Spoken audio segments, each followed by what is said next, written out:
At i-off pa, naka-off tong dalawa, no? I-off natin lahat. At magkakandak tayo na resistance test.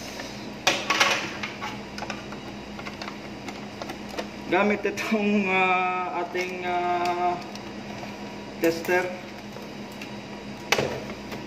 Off. I-off lahat.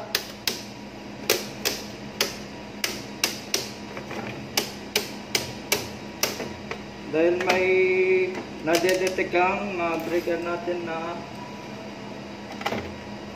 resistance. At yun ang hanapin natin. Itong breaker 1, nasa times sa 1K tayo. 1K. Breaker 1, pasensya na, walang ilaw at nasa troubleshooting tayo. Breaker 1, okay. Okay ang battery natin. Breaker 1, okay. Breaker 2, okay. Breaker 3, okay. Wala. LGT. Breaker 3, okay. 4, okay.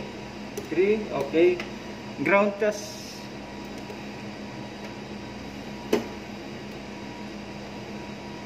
Uh, 1, 2, 3, 4, 5, 6. 6, okay. 7, okay. 8. Ito, defective to, pero out of ano naman to, operation, dahil nga nagtitrip. May history ang mga wire, kaya mag-iingat sa pagpili ng tamang wire at yung mga trouble ay maiwasan. Breaker, itong breaker ay meron kaunti, pero hahanap pa tayo ng mas mataas na resistance kung saan ang galing yung trouble. Nasa ibaba na tayo na breaker test. Okay naman halos lahat. Yun, no? Itong ano, road back, hanap pa tayo. Itong mga pops, so napakataas. Ang resistance nito ay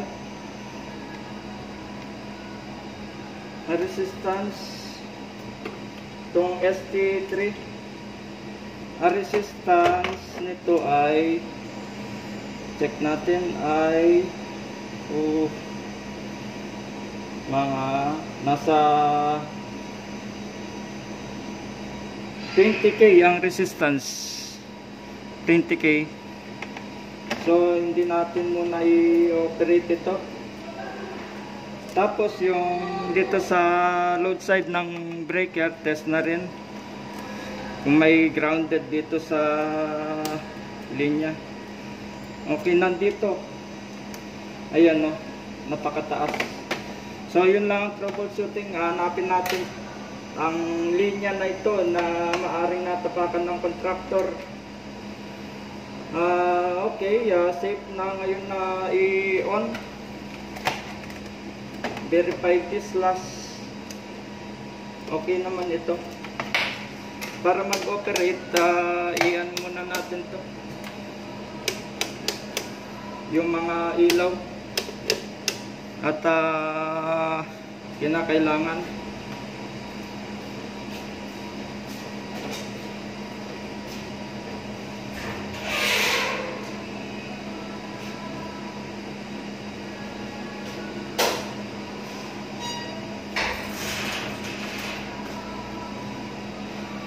Ito ang naka-reset siya, no, mga paps. Ito ang naka-off siya, mga paps. Ganito ang tripping position. Pero ang pag-on, i-off mo muna, then i-on. Ayun. Ito ang cause, mga paps. Hanapin to.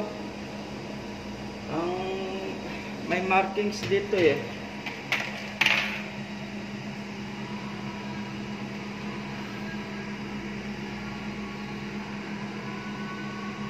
Red box, basta i-check natin yan, mga paps. Ayan, bumalik na mga ilaw. Bumalik. Okay.